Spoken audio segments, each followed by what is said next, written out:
अस्सलाम वालेकुम। Joint session के साथ मैं हूं सैयदा शनाज और कहकों के साथ आप सुन रहे हैं स्टूडियोज़ में जो कहके लग रहे हैं वो पाकिस्तान की सिचुएशन के हवाले से ही हैं। गम गलत करने के लिए थोड़े बहुत कहके लगा लेने चाहिए, लेकिन अब की बार जो उम्मीद पैदा हुई है हवाओं में फ़ज़ाओं में वो ये है कि निगरान हुकूमत कुछ बड़े स्टेप्स लेने जा रही है जो इससे पहले नहीं लिए गए। शायद इस पर भी सवाल करेंगे आज के शो में और इस पर तज़िया देने के लिए अदनान आदिल साहब इस स्टूडियोज़ में मौजूद हैं। लीगल एक्सपर्ट अबू ज़र सलमान न्याज़ी भी आज हमारे शो का हिस्सा हमारे साथ मौजूद हैं। हफ्तेवार बुनियादों पर हमारे साथ होते हैं। इसके अलावा इस्लामाबाद स्टूडियो से अतर काज़मी और राना मुबशर साहब भी हमारे साथ मौजूद हैं। तो जैसे कि आपने इंट्रो से जाना कि कुछ बड़े फैसले निगरान हुकूमत ने किए हैं, ठानी है अब की बार कि मसले को उसकी जड़ से ख़त्म किया जाएगा। मामला कुछ यूँ है कि हमारा जो कौमी रवैया है वो नी जर्क रिएक्शन है टूवर्ड्स सेवरल इशूज़। जब से पाकिस्तान बना तब से इश्यूज़ हैं और तब से इश्यूज़ के खिलाफ ड्राइव भी है, लेकिन खातिर खा कामयाबी हासिल आज तक क्यों नहीं हो सकी? रिजल्ट्स जो आपको चाहिए थे मनमाने वो हासिल क्यों नहीं किए जा सके? इसकी मुतादिद वजूहात है जिन पर बहस की जा सकती है, लेकिन अब की बार आइडेंटिफाई किया गया है कि जो रूट कॉज है बहुत सी प्रॉब्लम्स का जो हाल ही में मर्ज हुई। 16 महीने तक तो फ्री फॉल देखा हमने हर चीज़ का, आटा हो, चीनी हो, डॉलर हो, इनकी कीमतों के हवाले से हमने देखा कि जैसे खुली छूट दे दी गई थी माफियाज को कि वो इस मामले को लेकर कुछ भी करें, और हमें रीज़न ये दी गई कि IMF के साथ इतने पेचीदा मामलात के सबब हम हैं बेबस। और फिर ज़ाहिर है जिस तरीके से वो हुकूमत आई थी उनके पास ऐसा मैंडेट भी नहीं था कि वो जौहरी इक़दाम करते हैं, लेकिन अब की बार निगरान हुकूमत की पुश्त पर हमें पाकिस्तानी इस्टेब्लिशमेंट खड़ी होती दिखाई दे रही है और फैसले क्या लिए जा रहे हैं मेरा ख्याल है उन्हीं के मुंह से सुनना मुनासिब रहेगा जो इन फैसलों में शरीक कार है। जी, एपेक्स कमेटी की मीटिंग वज़ीर-ए-आज़म पाकिस्तान की सदारत में वज़ीर-ए-आज़म हाउस में हुई। उसमें सबसे पहला डिसीजन जो है वो हमारे जो इलीगल इमिग्रेंट्स हैं उनको हमने 1 नवंबर की डेडलाइन दी है और अगर 1 नवंबर तक नहीं जाते हम उनको डिपोर्ट करेंगे। 1 नवंबर ऑनवर्ड कोई भी शख्स कोई भी मुल्क का रहने वाला पासपोर्ट और वीजा के बगैर हमारे मुल्क में दाखिल नहीं होगा और वो सिर्फ पासपोर्ट चलेगा। जितनी भी इलीगल प्रॉपर्टीज हैं उन लोगों की जो इलीगल यहाँ पे आके रह रहे हैं और इलीगल प्रॉपर्टीज बनाई है, उन्होंने इलीगल कारोबार बनाए हैं, हम उन कारोबार को बहाक के सरकार जब्त करेंगे। बहुत ज्यादा शनाख्ती कार्ड जो है वो इलीगल मीन्स के साथ जाली शनाख्ती कार्ड बनाए गए हैं, उसके खिलाफ भी एक मौसर किस्म की कार्रवाई जो है वो की जाएगी। किसी भी पाकिस्तानी की फैमिली ट्री में किसी एक को घुसा लिया जाता है एंड देन वो पाकिस्तानी नेशनल बन जाता है और यहाँ से ये चीज़ें जो है वो आगे चल पड़ती है, तो उसके खिलाफ भी बहुत सख्त किस्म के इकदाम लेने का फैसला किया गया है। हमारे पास फैसिलिटी आ गई है DNA टेस्ट की, हम DNA टेस्ट भी कराएंगे उन लोगों के जो पाकिस्तानी शनाख्ती कार्ड होल्डर हैं लेकिन वो पाकिस्तानी नहीं है। अच्छा, ये हमा जहद फैसला है, इसके बहुत से पहलू हैं और हर पहलू काबिल गौर है, लेकिन क्या अब की बार नो टॉलरेंस पॉलिसी होगी? इस पर अमल दरामद करते हुए अपनी जगह ये बड़ा सवाल है, इसके रिसोर्सेज कहाँ से आएंगे, इम्प्लीमेंटेशन कैसे मुमकिन हो पाएगी, इस हुकूमत के पास ये मैंडेट है भी या नहीं? अतर सबसे पहले आप मुझे ये बताइएगा, ये जो फैसले लिए जा रहे हैं जिस तरह से अनाउंस किया गया, क्या इतना ही आसान होगा इन फैसलों पर अमल दरामद भी? देखें, अब बुनियादी तौर पे ये जो चीज़ हमें नज़र आ रही है कि गैर मुल्की यहाँ से निकल जाए, ये इशारा है अफ़गान शहरियों की जानिब, और तो यहाँ पे अमेरिकन और या स्कैंडिनेविया के कोई लोग तो यहाँ पे रहते नहीं हैं। बुनियादी तौर पे हम यही कह रहे हैं कि जो अफ़गान शहरी हैं उनको अपने मुल्क वापस जाना पड़ेगा।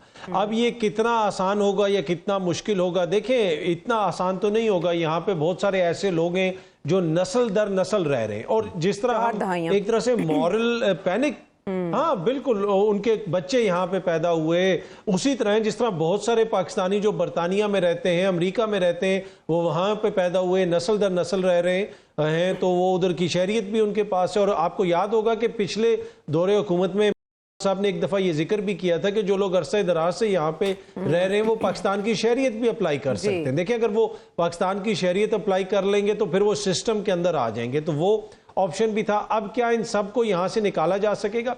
मुझे नहीं लगता कि इतना ही आसान होगा। एक कोशिश तो की जा सकती है, और दूसरा ये एक तरह से जो पब्लिक एनिमी क्रिएट करने की कोशिश की जाती है ना, कि जैसे गैर मुल्की हैं वही सब कुछ कर रहे हैं, अफगान शहरी सब कुछ कर रहे हैं। नहीं, ऐसा नहीं है। यहाँ पे 24 करोड़ पाकिस्तानी हैं, उनकी मदद के बगैर कोई भी बंदा यहाँ पे आके गलत काम नहीं कर सकता। अफगान शहरी तो ईरान में भी रह रहे हैं, भारत में भी रह रहे हैं। क्या वजह है कि सिर्फ पाकिस्तान में इस किस्म के हालात होते हैं, पाकिस्तान में स्मगलिंग होती है, जो अफगान ट्रांजिट ट्रेड है उसके अंदर गड़बड़ होती है, क्या वो हमारे इदारों की, कस्टम के, उसके अलावा पोर्ट की जो अथॉरिटीज़ हैं उनकी मर्जी के बगैर या उनकी मिली भगत के बगैर ये सारी चीज़ें हो सकती हैं? कभी भी नहीं हो सकती। तो जब तक हम अपने सिस्टम्स को बेहतर नहीं करेंगे तब तक इस तरह की जितनी मर्जी हम बातें करते रहें। अब ये जो लोग आए हैं, जो बताया जा रहा है, जिन्होंने आके यहाँ पे जायदादें भी खरीद ली, जिन्होंने आके यहाँ पे अपने कार्ड्स भी, शनाख्ती कार्ड भी बनवा लिए, सिस्टम के अंदर भी वो आ गए, तो वो किस तरह आए? तो अचानक जब तक आप उन लोगों को रूट आउट नहीं करेंगे जो जिन लोगों ने सहूलत कारी की है, तब तक ये मसला हल नहीं होगा। तो मुझे नहीं लगता कि ये इतना आसान होगा। बाकी हाँ, जो पाकिस्तान का कंसर्न है, पाकिस्तान की हुकूमत का कंसर्न है, वो बिल्कुल जायज़ कंसर्न है। कोई भी जो रियासत होती है, हुकूमत होती है, आर्मी चीफ ने भी वहाँ पे बात की कि पाकिस्तान का हर शहरी, उसका जान माल इज्जत जो है वो हमारे लिए बड़ी मुकद्दम है। ये बड़ी अच्छी बात है, ये तो इससे कोई शख्स भी जो है वो उससे डिसएग्री नहीं कर सकता, और उसको प्रोटेक्ट करने के लिए हम सब कुछ करेंगे। तो हुकूमत ज़रूर करे ये जो भी इक़दाम वो उठाना चाहती है, लेकिन क्या ये इतना आसान होगा? मुझे लगता नहीं। अच्छा, लेकिन अब सर ज़रा आलमी सतह पर अगर हम डिफरेंट कन्वेंशंस देखें, रिफ्यूजीज़ के हवाले से कहीं पाकिस्तान आलमी रडार पे तो नहीं आ जाएगा? अब 4 दहाइयों से आपके पास मुकीम है, शहरियत भी कुछ लोग हासिल कर चुके हैं, कहीं इंसानी हकूक़ का मसला ना बन जाए, निकालना मुमकिन होगा इतनी आसानी से? जी देखें, हमारी कुछ इंटरनेशनल कमिटमेंट्स हैं और हम पे बाइंडिंग है अंडर द इंटरनेशनल लॉ, जिसमें सबसे पहले आपकी यूनाइटेड नेशंस की ह्यूमन राइट्स डिक्लेरेशन है, उसका आर्टिकल 14 है, जो कहता है कि हर इंसान का हक है, उसमें किसी मुल्क का नाम नहीं लिखा हुआ, कि he has right to seek asylum if he has apprehension of facing serious persecution in his home country. तो अब अफगानिस्तान में मेरे ख्याल से तो बहुत से ऐसे लोग होंगे जो इस वक्त का उनका रिजीम होगा, जैसे कि गवर्नमेंट तालिबान की, तो वो मेरी नज़र में जो उनके फॉर इंस्टेंस जो वो लोग जो प्रोग्रेसिव सोच के मालिक हैं, जो उनकी आइडियोलॉजी एग्री नहीं करते, तो उनको सीरियस लाइफ थ्रेट्स हैं। आप उनको वापस भेज देंगे तो आप इंटरनेशनल लॉ की वायलेशन कर रहे हैं, क्योंकि उनको सीरियस थ्रेट्स हैं। और साथ साथ उसके अलावा 1971 की हमारी 51 की कन्वेंशन है यूएन की, रेफ्यूजीज़ के ऊपर भी है, वो भी हमने साइन की हुई है, और उसका फिर 67 में एक प्रोटोकॉल भी साइन किया हुआ है। तो ये 2 इंटरनेशनली लीगली बाइंडिंग हमारी अरेंजमेंट्स हैं जो हमने साइन किए हैं, रेटिफाई किए हैं। और ट्रीटी जब एक दफ़ा साइन हो जाती है और रेटिफाई होती है, then it becomes law of your land, उसका स्टेटस वही होता है। दैट मीन्स कि पाकिस्तान का ही अब कानून कहता है कि आपने उनको प्रोटेक्ट करना है। अगर हम नहीं करेंगे तो फिर इंटरनेशनल लेवल पे हमारे लिए प्रॉब्लम्स होंगे, इंटरनेशनल लेवल पे बैकलैश भी आ सकता है, और इवन काफ़ी हद तक आप पे शायद आपको कुछ मुल्क उसमें जिसमें हमें GSP प्लस स्टेटस मिला हुआ यूरोपियन कंट्री से, इस तरह की कुछ फेवर्स जो आपको मिलती हैं वो पे विड्रॉ भी हो जाती है जब आपकी कंडीशंस फॉलो नहीं करते, क्योंकि वेस्टर्न वर्ल्ड में तो खासकर इन चीज़ों का बहुत ख्याल रखा जाता है। अभी रिसेंटली यूनाइटेड किंगडम ने एक लॉ बनाया था इसी के ऊपर कि हमने 50,000 इमिग्रेंट्स आ रहे हैं हर साल, तो हम भी लीगल इमिग्रेशन को रोकेंगे, वो समंदर के रास्ते आ जाते हैं। तो फिर उस पर उन पर काफ़ी क्रिटिसिज्म हुआ, इंटरनेशनल बॉडीज़, एमनेस्टी इंटरनेशनल हो गया, इवन UN के लोगों ने भी काफ़ी क्रिटिसाइज़ किया है इनके। ये अभी मार्च के अप्रैल में उन्होंने एक लॉ बनाया था, ये एंटी इमिग्रेशन लॉ को बनाया था। इस वजह से देखें, आपको अगर इस तरह सख्त फैसले करने हैं, मेरे ख्याल से this is not an issue of unlawful immigrants, this is an issue of lack of rule of law in the country. आपके मुल्क में देखें, आप कह रहे हैं 24 में से 14 जो थे वो अफगान नेशनल्स, तो बाकी 10 कौन थे? देवर योर नेशनल्स। दैट मीन्स आपकी सिक्योरिटी लैप्स होती है, आपके उसके अंदर मुल्क के जो आपकी सिक्योरिटी एजेंसीज हैं, आपकी लॉ इन्फोर्समेंट एजेंसीज हैं, उनकी परफॉर्मेंस में भी कुछ काफ़ी सवालात उठते हैं। जी, इंटरनल वीकनेसेस। यही इमिग्रेंट्स जब आप टर्की में कितने ज़्यादा इमिग्रेंट्स जाते हैं, कनाडा ने कितने, इटली जो है वो रिफ्यूज़ नहीं कर सकता उनके समंदर के पार कोई आ जाए तो। जर्मनी देख लें, कनाडा ने अभी वहाँ पे तो लॉ एंड ऑर्डर इतना परफेक्ट है, वेलफेयर स्टेट्स हैं, काम कर रही हैं, स्वीडन वगैरह हो गया, बल्कि वो डीरेडिकलाइज करते हैं। तो this is only due to आपकी अपनी नालायकी, आपकी अपनी फेलियर, आपकी जो आपने मुल्क को एक वेलफेयर से सिक्योरिटी स्टेट बना दी over a passage of time, अपनी गलत पॉलिसीज की वजह से उसका बैकलैश आ रहा है। और आप अब किसी को जिस तरह हम हर चीज़ की इल्ज़ाम लगा देते हैं, जी बाहर की एजेंसीज करा रहे हैं, अपने लोगों को भूल जाते हैं कि वो जो इन्वॉल्व थे। आर्मी पब्लिक स्कूल का अटैक देख लेना, आखिर में सजा किसकी दी? आपने लोकल 10-12 बंदों को पकड़ के उनको सजा दी ना, उनको पकड़ा, वो इन्वॉल्व थे। हम हर चीज़ बाहर पे डाल दे, जी बाहर के लोग कर रहे हैं, हम बड़ा अच्छा काम करें, दिस विल नॉट वर्क। इसमें नुकसान क्या होगा?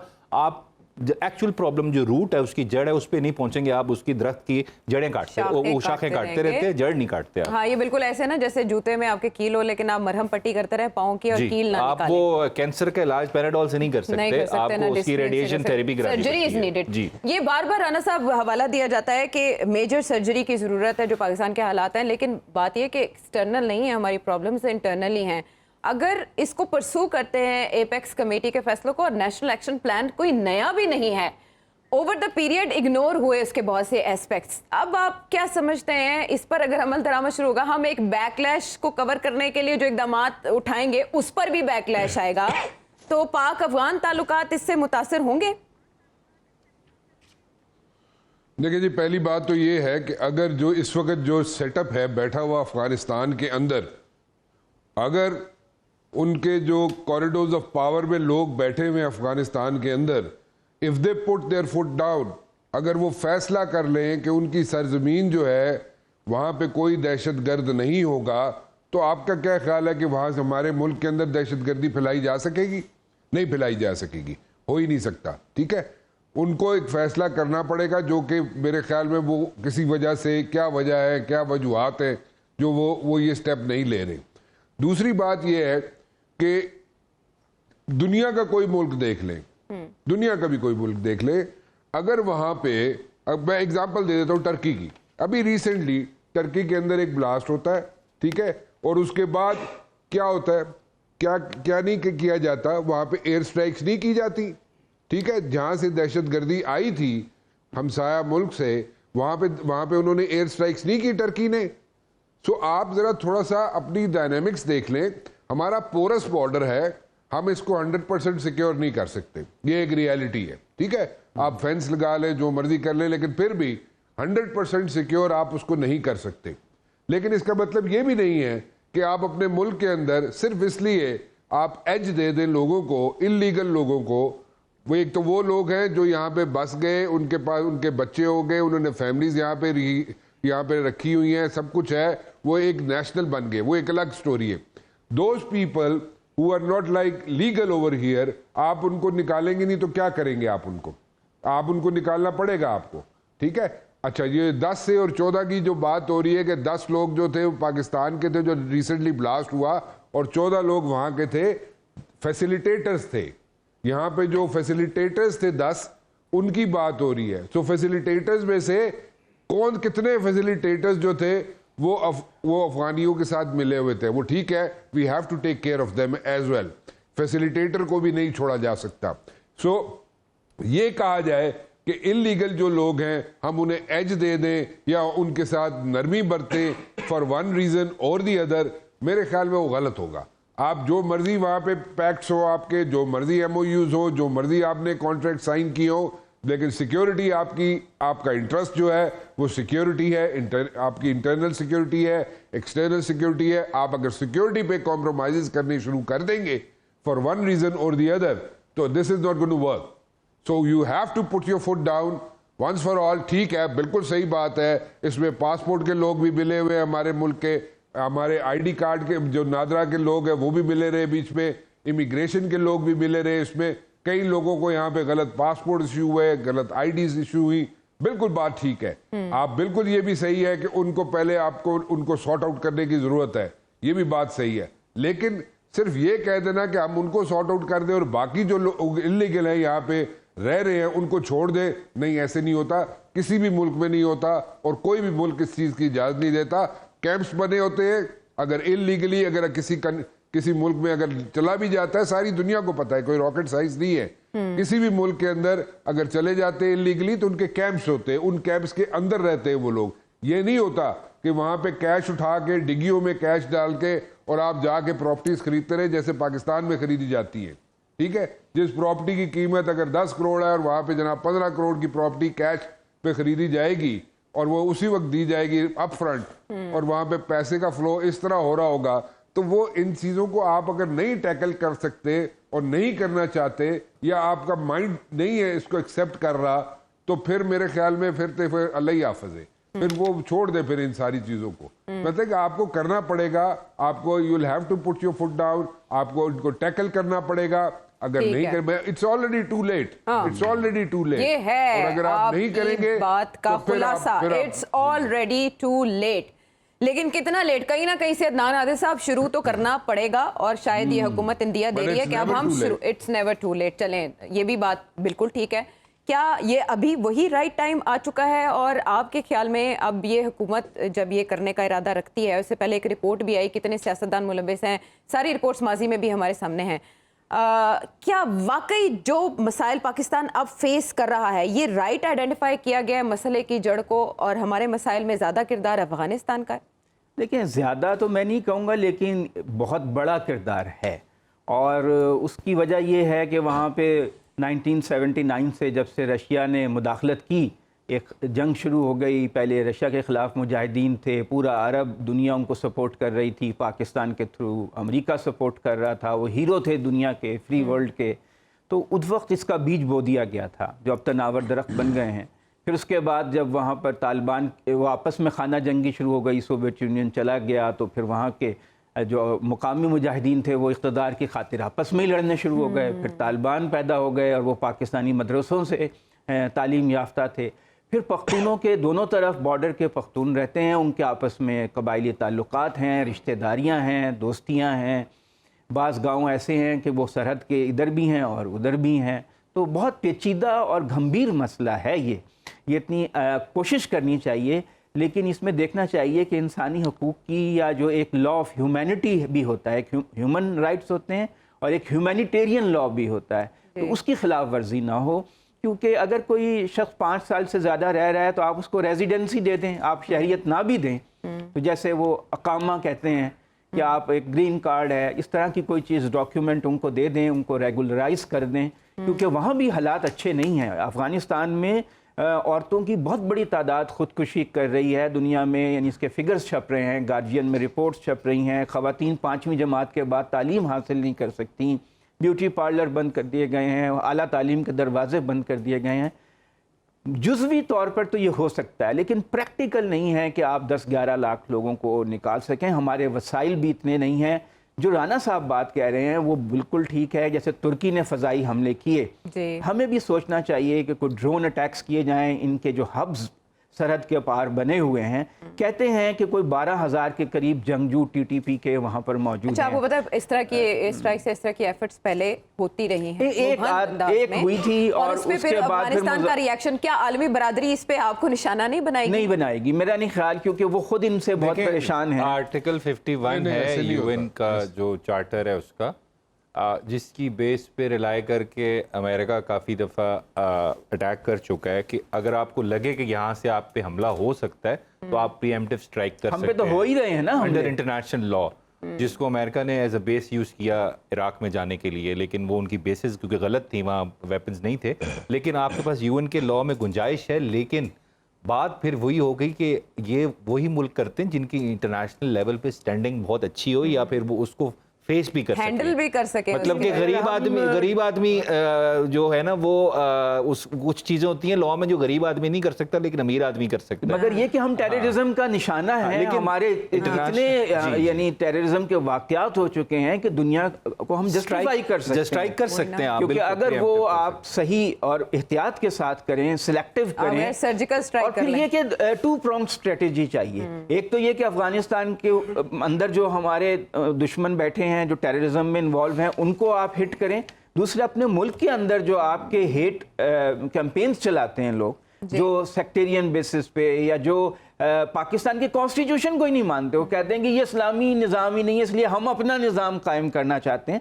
तो ये जो अपने अंदर हमारे ऐसे एलिमेंट्स हैं, उनको भी न्यूट्रलाइज करने की ज़रूरत है। हमें एक काउंटर, जो आपका नेशनल एक्शन प्लान था, उसका एक अहम रुकन ये था, एक नुक्ता ये था कि आप एक काउंटर नैरेटिव बनाएंगे। वो आपने काउंटर नैरेटिव बनाया ही नहीं। वो आप काउंटर नैरेटिव बनाएं, फिर बाद में रद्दुल फसाद, आप बाकायदा ऐसी सरगर्मियों की हौसला शिकनी करेंगे जो इस तरह से तकसीम पैदा करते हैं। याद करवाया आपने ये सारा मामला, लेकिन वही बात कि नई नहीं है हमारे लिए, लेकिन अब की बार रेजोनेंस ज़्यादा है। अब ये निगरान जब तक है तभी तक इस पॉलिसी पर अमल किया जाएगा। क्या हुकूमत के बदलाव के साथ ये पॉलिसी भी बदल जाएगी?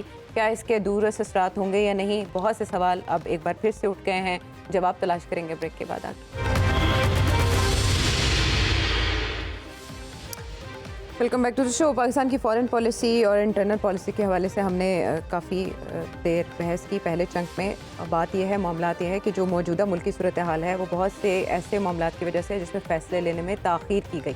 यही वजह है कि अब आज हमने चीफ जस्टिस ऑफ पाकिस्तान को भी सुना कि वो इंदिया दे रहे थे कि शायद आज वो जो अहम केस है जिसकी तरफ सबकी निगाहें हैं उसकी समाअत को मुकम्मल करना चाहते हैं, लेकिन ऐसा मुमकिन नहीं हो पाया और समाअत जैसी भी रही वो लाइव ब्रॉडकास्ट की गई एक बार फिर। वो बड़ी इंटरेस्टिंग थी, उसके जो मुख्तलिफ हमने पहलू देखे। बहरहाल उसमें जो अहम स्टेटमेंट्स, अहम रिमार्क्स सामने आए हैं जस्टिस काजी फायज़ के, पहले आपको वो सुना।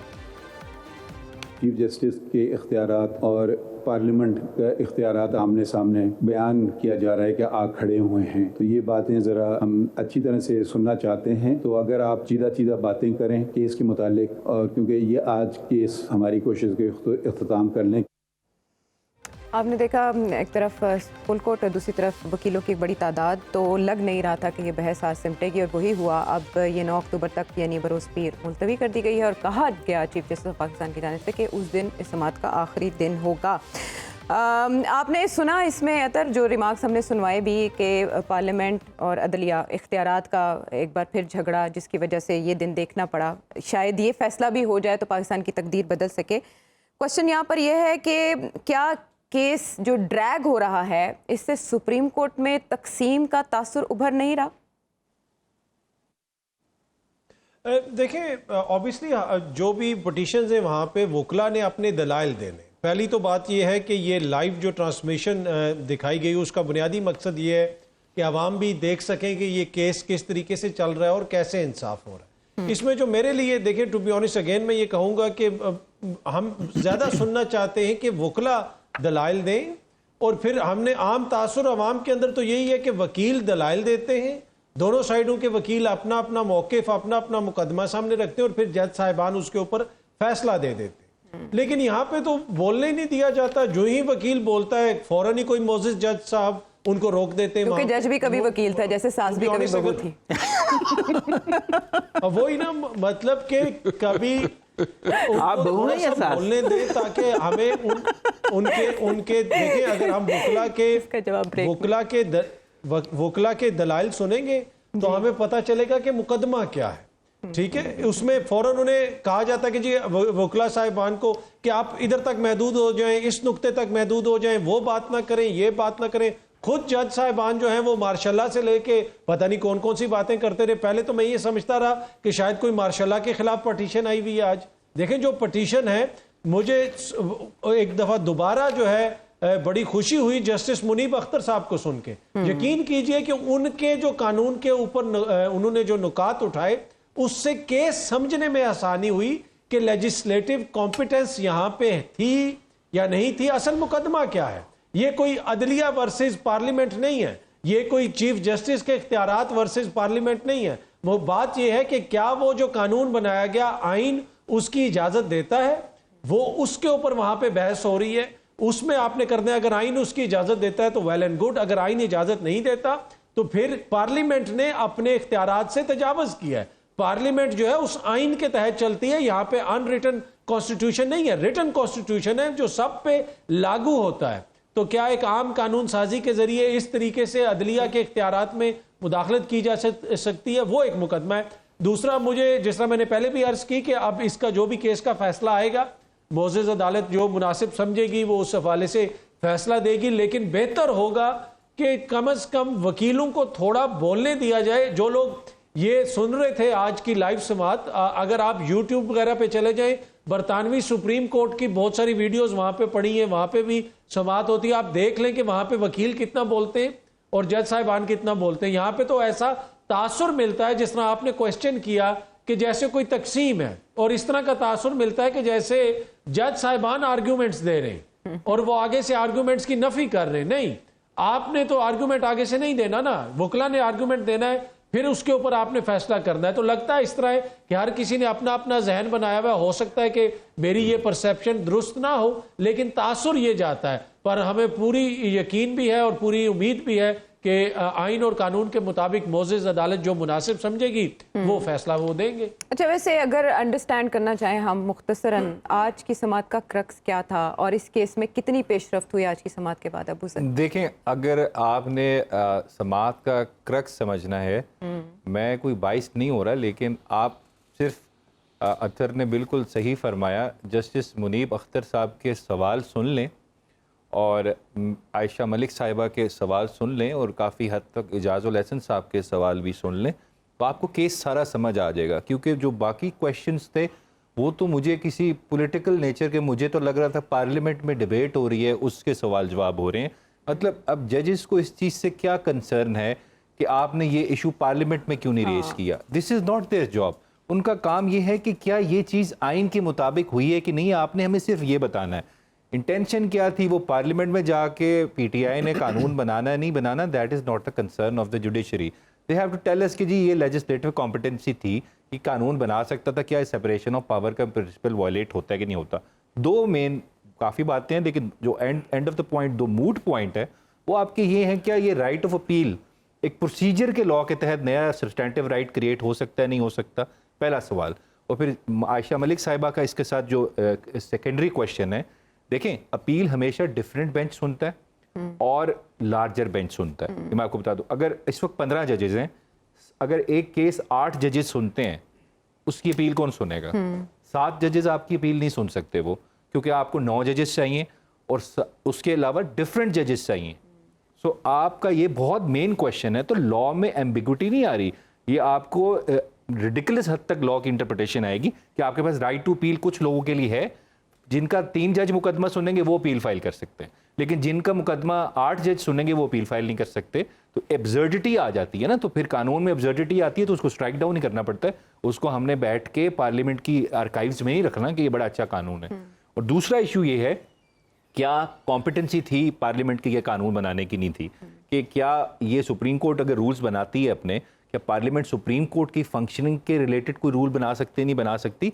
ये फिर सेपरेशन ऑफ पावर प्रिंसिपल और इंडिपेंडेंस ऑफ जुडिशरी का आप पे यहाँ पे मुझे अटैक होते हुए नजर आ रहा है, उस पर असॉल्ट नजर आ रहा है। अब कल को सुप्रीम कोर्ट कहेगी जी हम बना लें पार्लियामेंट का कानून, जी इस तरह ये क्वेश्चन टाइम होगा, इस तरह वो सवाल जवाब होंगे, स्पीकर उधर मुंह करके बैठेगा, ये इस तरह करेगा, this is not the right way.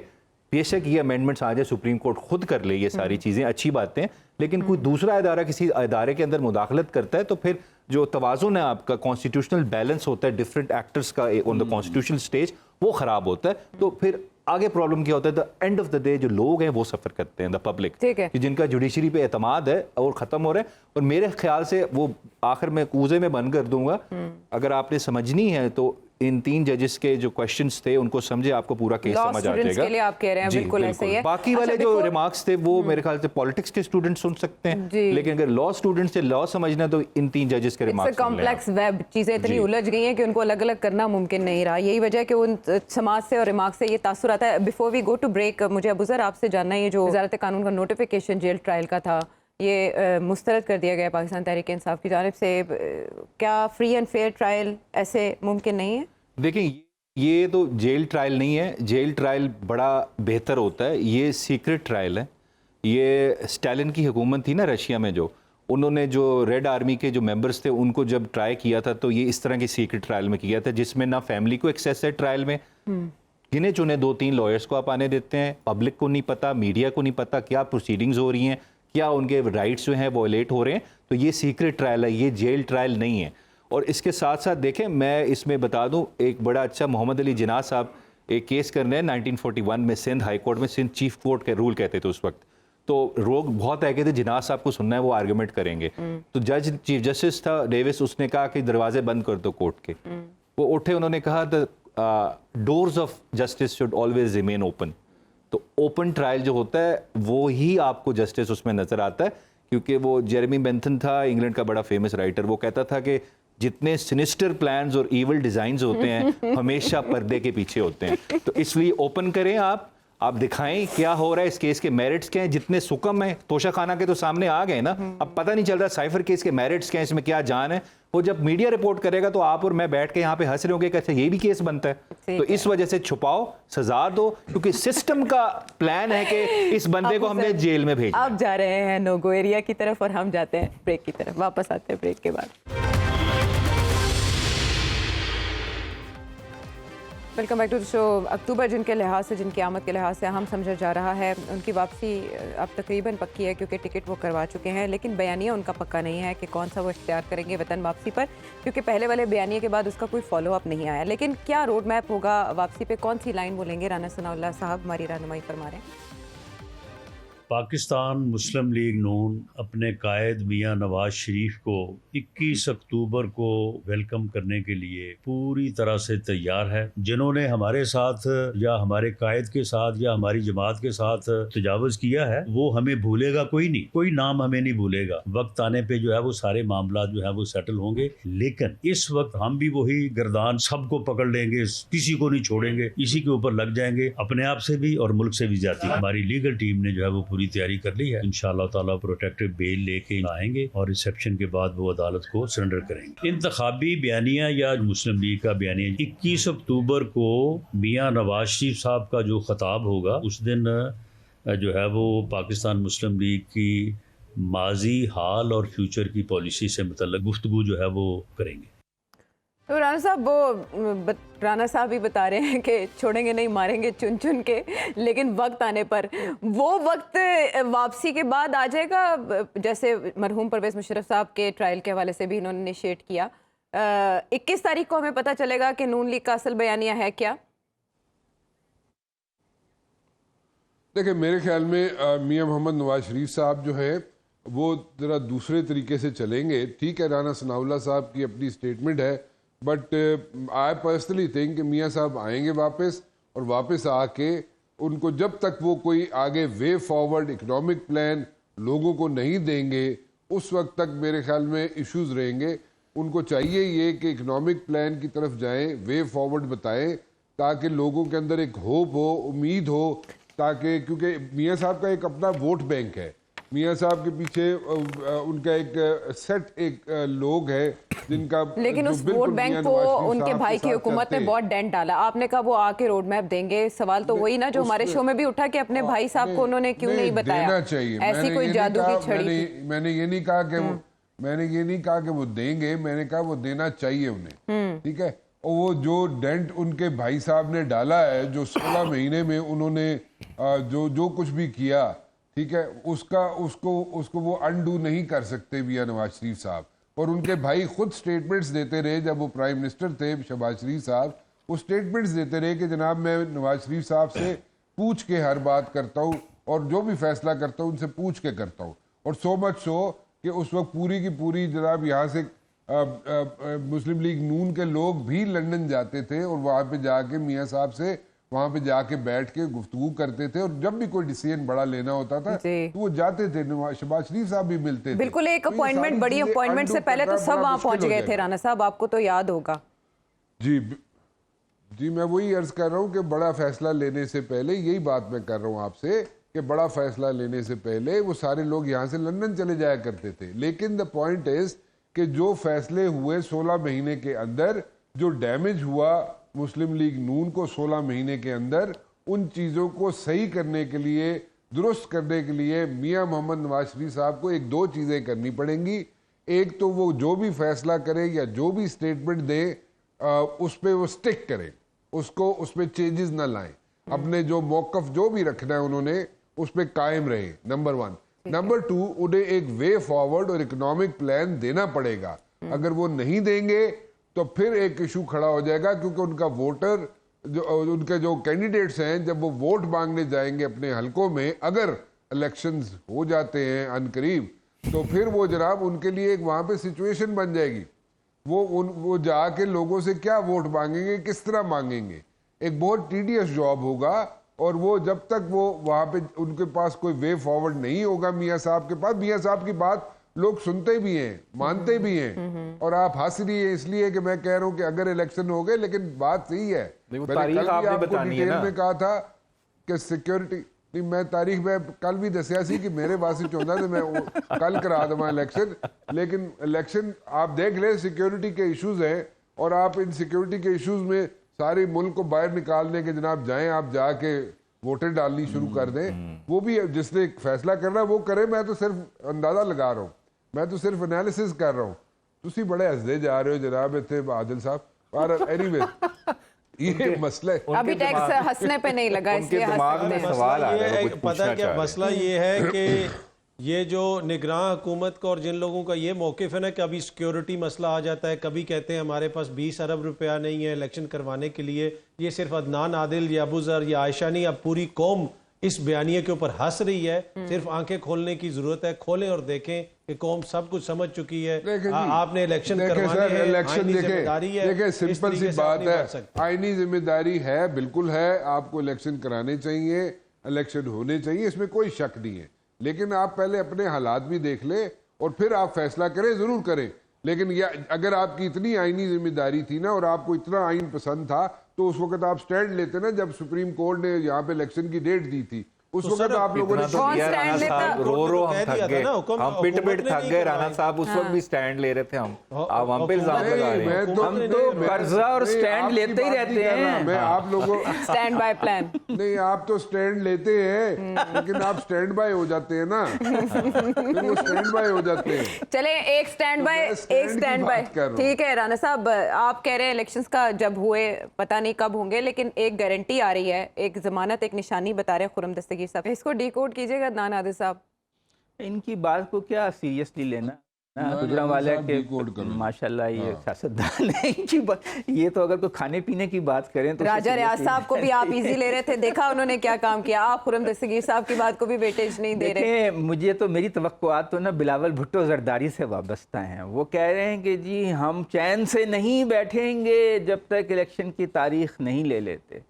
तो अब वो चैन से ना बैठे, जाएं सुप्रीम कोर्ट और तारीख लें। अच्छा, और कहें कि के निकात के लिए लाहौर हाई कोर्ट में भी तो एक दरखास्त आई है। अगर इलेक्शन वक्त पे हुए और जनवरी के आखिर में भी हुए तो ये अदलिया, आला अदलिया की इंटरवेंशन से ही हो सकते हैं, वरना मुझे उम्मीद कम है कि इलेक्शन जो और है आप समझते हैं ये तवक्को की जा सकती है नए चीफ जस्टिस साहब से कि वो इस मामले को टेकअप करेंगे, माजी को देखते हुए भी? देखें कुछ बातें तो उनकी वजह से हुई हैं, मैं खुल के नहीं कह सकता। नहीं, थोड़ा सा इशारा तो दे दें खुल के, ताकि पता तो चले हमें। कोई आदमी जो है अचानक नमूदार हो गया है जो गायब था, तो ऐसे कुछ अगर उनकी वजह से हुई है। हाँ, तो कुछ मेरा ख्याल है कि अगर आला अदलिया स्टैंड ले ले फिर तो मुश्किल होगा इलेक्शन ना करवाना। लेकिन अगर आला अदलिया ने स्टैंड ना लिया और वो तकसीम हो गई, जैसे कि बंदियाल साहब के दौर में तकसीम थी, तो फिर मुश्किल होगा। आदिल साहब, गुजारिश सिंपल सी है, गुजारिश सिंपल सी है। देखें, जिस दिन इलेक्शंस होने, मैं ये नहीं कह रहा कि इलेक्शन नहीं होने चाहिए, इलेक्शन होने चाहिए, लेकिन द पॉइंट इज आप सिर्फ अपने आप को जरा देखें, उस just put yourself in the security people's shoes, और आप देखें कि उस दिन जिस दिन इलेक्शन होने हैं, ठीक है, उस दिन अभी आपके साथ वाकयात जो हुए हैं, जो बम ब्लास्ट हुए हैं, जो आपके वेस्टर्न बॉर्डर से यहाँ पे लोग आके यहाँ पे टेररिज्म फैला रहे हैं पाकिस्तान के अंदर, ठीक है, पूरा एक दिन जो है पूरी दुनिया बाहर निकली हो, आप किस किस को सिक्योर करेंगे, कितने पोलिंग स्टेशन आप सिक्योर करेंगे? मैं वो सिनेरियो आपकी बात बिल्कुल बजाय समझना चाह रहा हूँ, मुझे उसका जवाब दे। अच्छा आदिल साहब, मेरा भी एक सवाल ले लें आदिल साहब के हमारे मुल्क के हालात इतने बुरे हैं कि सिक्योरिटी पीपल यहाँ पे इलेक्शन नहीं करवा सकते, तो फिर हम किस तरह गैर मुल्की इन्वेस्टर्स को कहेंगे कि इस मुल्क में आके इन्वेस्टमेंट करो? भाई हमारी तो मुल्क की हालत ये है कि यहाँ पे तो हम वोट नहीं डाल सकते, तो वो आके अपना पैसा क्यों यहाँ पे लगाए? बड़ा मसला है। मेरा ख्याल है कि एक विजिट होने वाला है अमेरिका का, बड़ा विजिट होने वाला है, उसके बाद बहुत सी चीजें वाज़ेह होंगी पाकिस्तान की सियासत में। जो वाशिंगटन का विजिट होगा उसके बाद हमें बहुत सी चीजों में वैसे ये तो कोई ढकी छुपी बात नहीं। विजिट किसका होगा अदनान आदिल साहब? अब तो आपको मेरा ख्याल है ये तीसरी दफा अदनान साहब आपने ये कहा है। हाँ, हमें भी पता चले, 2 दफा पहले भी कह चुके हैं, आप बिल्कुल ठीक कह रहे हैं और बिल्कुल ऐसे ही है। और उसमें कई चीजें ऐसी भी सामने आ जाएंगी, चेंजेस आ जाएंगी जो इस वक्त बिल्कुल दरवाजे बंद हुए नजर आते हैं ना किसी पॉलिटिकल कब तक है ये विजिट, आप बताएं, उसके बाद हमारे लिए भी जरा आफियत का वो दरवाजा मेरे पीर साहब ने भी नहीं, मुझे लेकिन बताया मैंने नहीं, मैं इतनी उनसे बड़ी बात कहूंगा। कह दी आपको, मेरी बात आपने सुनी राणा नहीं, साहब, इलेक्शन मेरी होने बात पे क्यों आपने डराते सुनी, रहते हैं आपने आप? मेरी बात काट दी। मैंने कहा कि एक इतनी बड़ी पार्टी को जो इस वक्त उसके लिए दरवाजे बंद होते हुए नजर आ रहे हैं, उसको एज मिल सकता है। ओ लालच ठीक दे- है, लालच राणा दे साहब रहे की बातों में बहुत सी निशानियां हैं। बहरहाल साहब ने जो हमें एक बताया कि वो मामला होगा तो उसके बाद बहुत से रास्ते नहीं, और हमें डायमेंशन भी पता चलेगी। तो चलें तब तक इंतजार कर लेते हैं। अगले प्रोग्राम तक के लिए हमें इजाजत दें।